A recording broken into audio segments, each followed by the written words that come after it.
Hello students, आज मैं आपको chapter 3 classification of periodic table के इंपॉर्टेंट टॉपिक्स बताऊंगा, इंपॉर्टेंट क्वेश्चन भी आपको बताऊंगा। चैप्टर बेसिकली बहुत इजी है और छोटा है, सब जानते हैं। तो क्लासिफिकेशन ऑफ पीरियोडिक टेबल के कुछ इंपॉर्टेंट टॉपिक्स पहले लिखवाता हूं, उसके बाद उस पर सजेस्टेड क्वेश्चन बताऊंगा कि कौन से टॉपिक पे क्या क्वेश्चन सजेस्ट होते हैं, ठीक है, जनरल में। और क्या, चलिए स्टार्ट करते हैं। Chapter 3 class 11th। सबसे पहला तो टॉपिक है आईयूपीएसी। आईयूपीएसी आपको पता है कि इस टॉपिक के अंदर, इस चैप्टर के अंदर सबसे पहला टॉपिक तो यही उठते हैं। देखिए, आपको ये नहीं पूछा जाएगा कि सबसे पहला पीरियोडिक टेबल किसने बनाया। क्लियर? ये सारी चीजें पुरानी हो चुकी हैं। जनरली तौर पे इसको टॉपिक, इंपॉर्टेंट टॉपिक्स में नहीं डाला जाता। मैंडलीव ने क्या बोला, फिर न्यूलैंड ऑक्टेव्स ने क्या बोला, वो डबोनियर ट्राइड्स ने क्या बोला, ये सब लिमिटेशंस नहीं आती जनरली। सबसे इंपॉर्टेंट टॉपिक है आईयूपीएसी। अगर किसी भी कोई भी एलिमेंट है, उसका एटॉमिक नंबर अगर 100 से अबव है तो उसके आईयूपीएसी करने के तरीके हैं, उसके कुछ रूल्स हैं। तो ये आप लोगों ने पढ़ा होगा। जैसे टोटल नंबर ऑफ डिजिट्स आपकी होती हैं, टोटल 10 है, 0 to 9। 0 to 9 आपकी टोटल नंबर ऑफ डिजिट्स है। 0 को कहते हैं निल, 1 को un, bi, tri, quad, pent, oct, ये सब सेप्ट, ठीक है, ऑक्ट, इन, ये सब कहते हैं इनको। तो आईयूपीएसी इंपॉर्टेंट है। एक नंबर की आती है लेकिन आती है। अगर एमसीक्यूज में भी दे दे तो कोई चौंकने वाली बात नहीं है। इसका जो क्वेश्चन बनेगा एमसीक्यू में एक नंबर का ही बनता है और दूसरा नहीं बनेगा। आईयूपीएसी जिनका एटॉमिक नंबर 100 से ऊपर होता है। क्लियर? पहला। दूसरा आपका इंपॉर्टेंट है atomic radius. Basically radii, atomic हो गया, आयोनिक हो गया,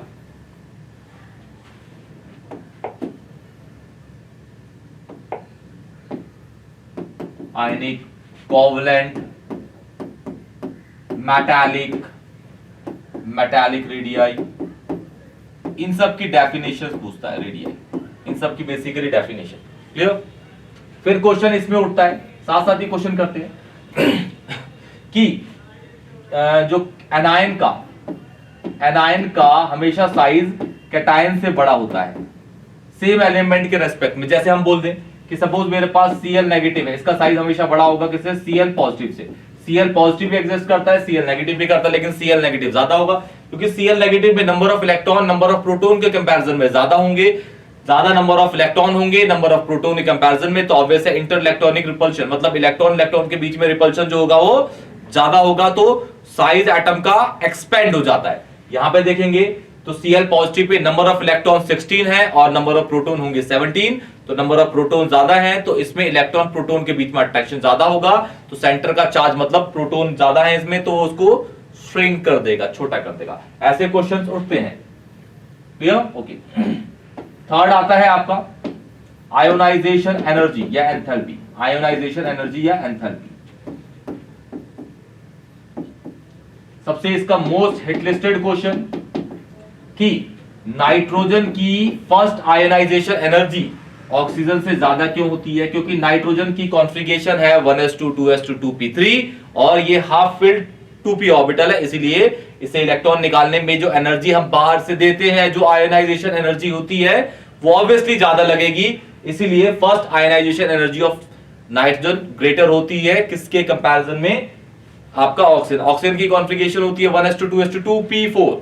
1s2 2s2 2p4, 2p4 is मतलब पार्शियली फिल्ड ऑर्बिटल, और पार्शियली फिल्ड ज्यादा स्टेबल नहीं होता हाफ फिल्ड से, ठीक है। तो इस पे कम एनर्जी लगेगी, इस पे ज्यादा लगेगी। क्लियर? ओके। दूसरा क्वेश्चन होता है कि भाई बेरिलियम की first ionisation energy, first IE की बात कर रहे हैं, IE first I ionisation energy beryllium की ज्यादा होती है बोरोन को कंपैरिजन। रीजन आप ये भी बोल सकते हैं। इसके बेसिकली बेरिलियम के ना दो रीजंस होते हैं, ठीक है।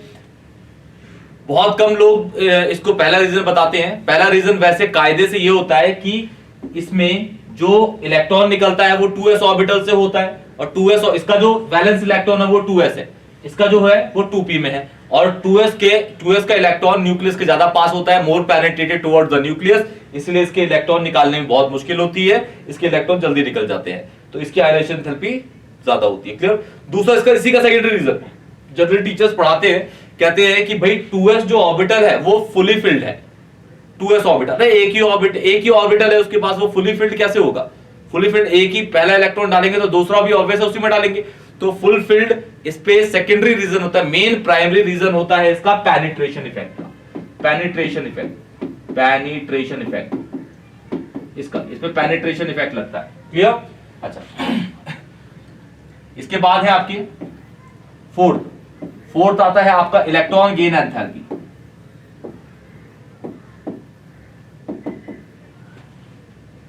इसमें भी क्वेश्चन आते हैं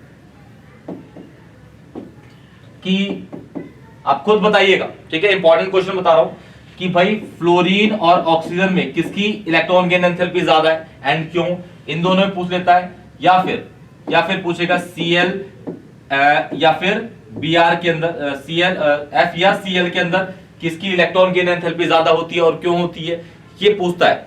ज्यादा नेगेटिव किसकी है, ज्यादा पॉजिटिव किसकी है, ये पूछता है। ठीक है, तो इन दोनों में बताइएगा मुझे कमेंट सेक्शन में बता के कि भाई फ्लोरीन और ऑक्सीजन में किसकी इलेक्ट्रॉन गेन एंथैल्पी ज्यादा है और इन दोनों में किसकी ज्यादा है। क्लियर? ओके। फिफ्थ आता है आपका electron gain enthalpy, sorry electronegativity. Electronegativity क्या होता है?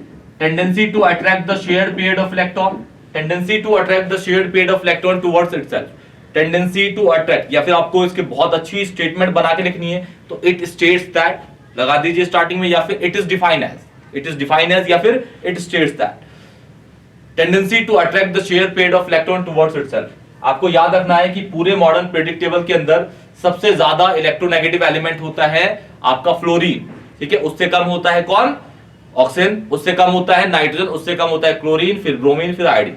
आप इस तरीके से याद रखिएगा। हमारे जब टीचर गुरुदेव पढ़ाते थे तो वो बोलते थे आप जो टॉप 6 इलेक्ट्रोनेगेटिव एलिमेंट है उनको इस तरीके से याद रखिए, फोन सीबीआई के रूप में, फोन सीबीआई,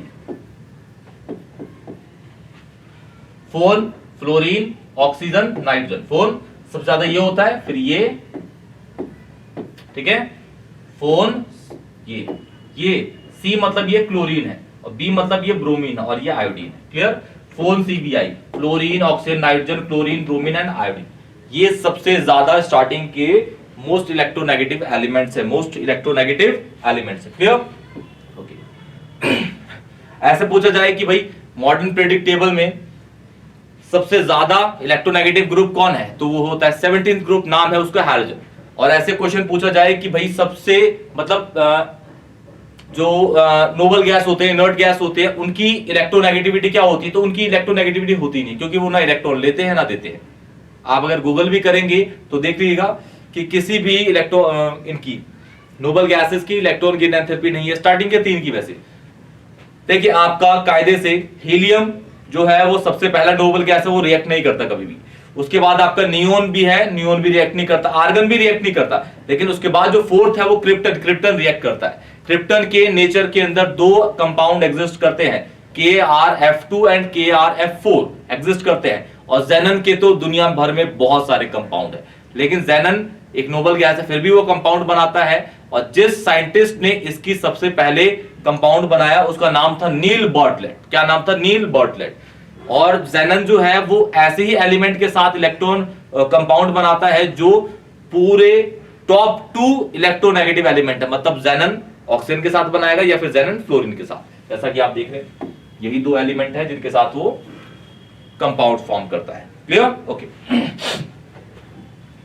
इसके बाद आता है आपका डायगोनल रिलेशनशिप, पूछा जाता है भाई diagonal relationship.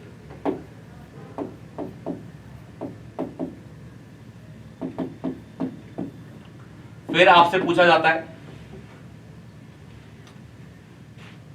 Shielding effect, repulsion. Shielding effect क्या होता है? बेसिकली रिपल्शन है एक तरह का, इनर शेल के इलेक्ट्रॉन और आउटर मोस्ट शेल के इलेक्ट्रॉन के बीच में जो रिपल्शन होता है उसे बोलते हैं शील्डिंग इफेक्ट। और उसका दूसरा नाम होता है स्क्रीनिंग इफेक्ट, शील्डिंग या फिर स्क्रीनिंग इफेक्ट। बेसिकली रिपल्शन है ये।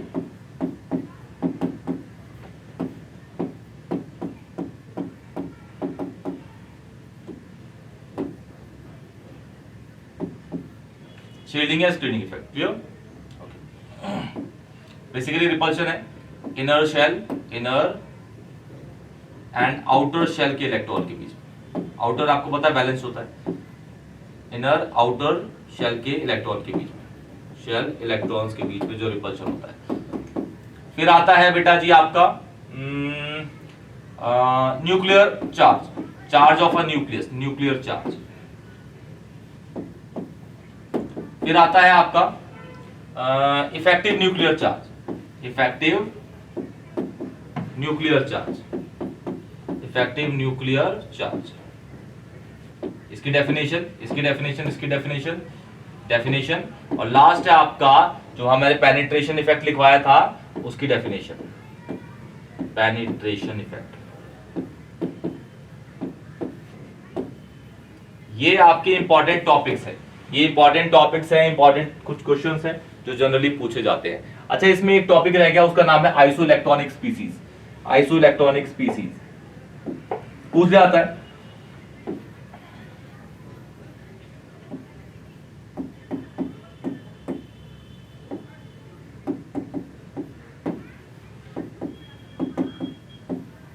ठीक है, आइसोइलेक्ट्रॉनिक स्पीसीज क्या होते हैं? चाहे वो कैटायन हो, एनायन हो या न्यूट्रल हो, उससे कोई फर्क नहीं पड़ता, बस उसमें नंबर ऑफ इलेक्ट्रॉन सेम होने चाहिए, तो उसे हम आइसोइलेक्ट्रॉनिक स्पीसीज कहेंगे। जैसे अरेंज क्वेश्चन है एनसीईआरटी के अंदर कि सपोज आपके पास N3 नेगेटिव है, O2 नेगेटिव है, F नेगेटिव है, नियोन है, Na है, Mg है, Al है, ठीक है, +3 +2 एंड दिस इज +1।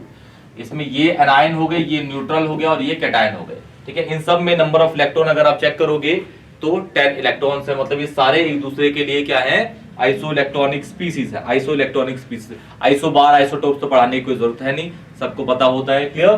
तो चैप्टर 3 के अंदर ये कुछ important topics and important questions हैं। क्लियर?